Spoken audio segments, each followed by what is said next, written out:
বিদেশ লাইফটা না খুবই একাকিত্বের। আপনি হয়তো কল্পনাও করতে পারবেন না যে এটা কি পরিমাণে একাকিত্বের এবং আপনাকে কি পরিমাণ ডিপ্রেস করে দিতে পারে।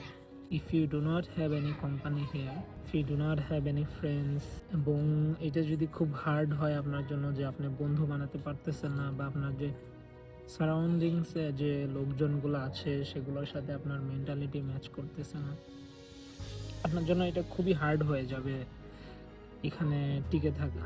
যেটা আমি অলমোস্ট এভরি টাইম ফিল করি। আমি almost every time low feel করি। একটা সার্টেন রিজন হচ্ছে যে আমার এখানে ফ্রেন্ডস নাই, অবভিয়াসলি ফ্রেন্ডস নাই। আর হচ্ছে I am not good at making friends.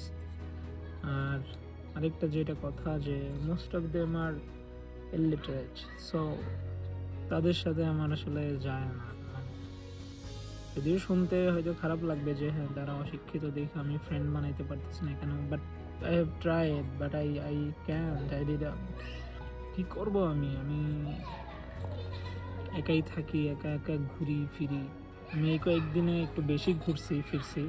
Company আসলে আপনি দেশ বিদেশে যেইখানেই যান, কোম্পানি আপনাকে মানুষের মতো ট্রিট করবে না। সেটা বাংলাদেশের কোম্পানি হোক, সৌদির কোম্পানি হোক। দেশে যে কোম্পানিতে চাকরি করছি, মেট্রোডেক্স, ফিলস লাইক এইখানেও সেম, এইখানের মালিকও সেম, এরকমই। তাও তো দেশে তো বোনাস পাইছে, এখানে তো 1 পয়সাও বোনাস দেয় না ঈদে। 1 পয়সাও বোনাস দেয় না ঈদে। লাইফ কতটা মিজারেবল এখানে। আর আরেকটা যেটা, আমরা হচ্ছে বাঙালি, সো বাঙালিদের দেখতে পারে না। আমার মনে হয় না যে পৃথিবীর যত কান্ট্রি আছে, যত দেশে বাংলাদেশি আছে, এর মধ্যে মনে হয় সবচেয়ে বেশি অবহেলিত যারা এই গালফ কান্ট্রিতে থাকে যারা।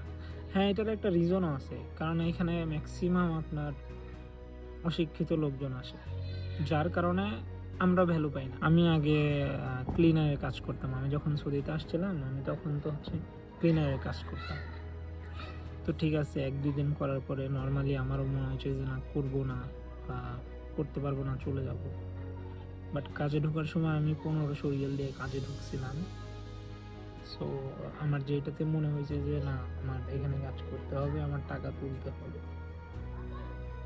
অ্যান্ড 1 বছর পরে আমি ফাইনালি এখন অফিসে কাজ করতেছি as a designer. Not designer, আমি তো ভেক্টর পারতাম, রেজিস্টার টু ভেক্টর বা লাইন আর্ট এগুলো পারতাম। সো এগুলো দিয়ে আমি মোটামুটি প্যাকেজিং ডিজাইনের কাজ চালাই দিচ্ছি। আর টুকটাক ডাইলাইন অলরেডি শিখে গেছি। সো এই দিয়েই চলতেছে আর কি। তারপরও না, কেন জানি না একটা শান্তি নাই। ঘুম থেকে উঠে মনে হয় যে না, এখন সুখে আছি, 4 মাস ধরে সুখের কাজ করতেছি, অফিসে যাচ্ছি আসতেছি, ল্যাপটপের ব্যাগ নিয়ে যাচ্ছি আসতেছি, আলহামদুলিল্লাহ এনাফ সুখ পোহাচ্ছি। কেন জানি আমার ঘুমাইলে আমার মনে হয় যে না, রনি এই সুখ বেশি দিন থাকবে না। আমি জানি না, দিন যত যাচ্ছে আমার জীবন তত ভারী হয়ে যাচ্ছে। বন্ধুর সাথে ঈদে না ঘুরলে ঈদ মনে হইতো না। ওই বন্ধুর থেকে এখন কোনো ঈদ মেসেজ পাই না, স্বভাবতই খুবই স্বাভাবিক। সম্পর্কও নাই কারো সাথে। সো এটা আরেকটা একটু প্যাথেটিক বিষয়। সো আমি এখন টোটালি অ্যালোন। আমার নিজের সাথে কথা বলা ছাড়া আর আসলে কোনো ওয়ে নাই।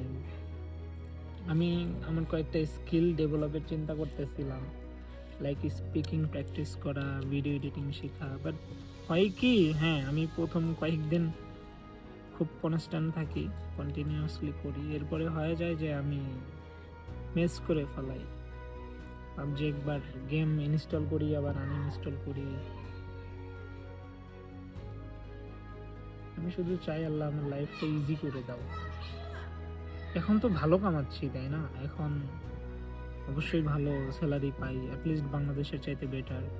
এরপরেও না মনে হয় কি যে ফিউচারে কি হবে, লাইক দেশে যদি যাই, বিয়ে শাদী যদি করি, কি করব? মানে আমার ইনকামের সোর্সটা কি থাকবে, বা আমি কেমনে সারভাইভ করব, বা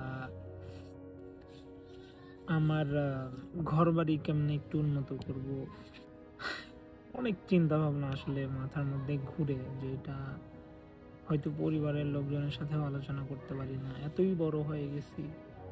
আমার বাবা আমার সাথে আমি অনেক ফ্রি, কিন্তু না, কেন জানি গত 1.5-2 বছর ধরে একটা ডিসট্যান্স তৈরি হয়ে গেছে। কেন জানি কিছু চাওয়ার থাকলেও চাইতে তো পারি না, ঠিক আছে, বাট কিছু বলার থাকলেও দেখা যায় যে বলতে পারি না। মাশাআল্লাহ ভাগ্না ভাগ্নি আছে, আমার তাদের নিয়ে খুব কিছু করতে ইচ্ছা করে। মনে হয় যে হ্যাঁ, আমি যেগুলা পাই নাই, আমি যেগুলা করতে পারি নাই, আমার ভাগ্নে ভাগ্নি যেন সেগুলা করতে পারে। আল্লাহ যেন আমাকে ওই হেদায়েত দান করে, ওই সামর্থ্য দান করে। দোয়া করবেন আমার জন্য। আল্লাহ যেন আমাকে সুস্থ রাখে, সবল রাখে। আমার যেন কোনো কিছুর অভাব না হয়। অবশ্যই হালাল পথে, আমি সব কিছুই হালাল পথে চাই।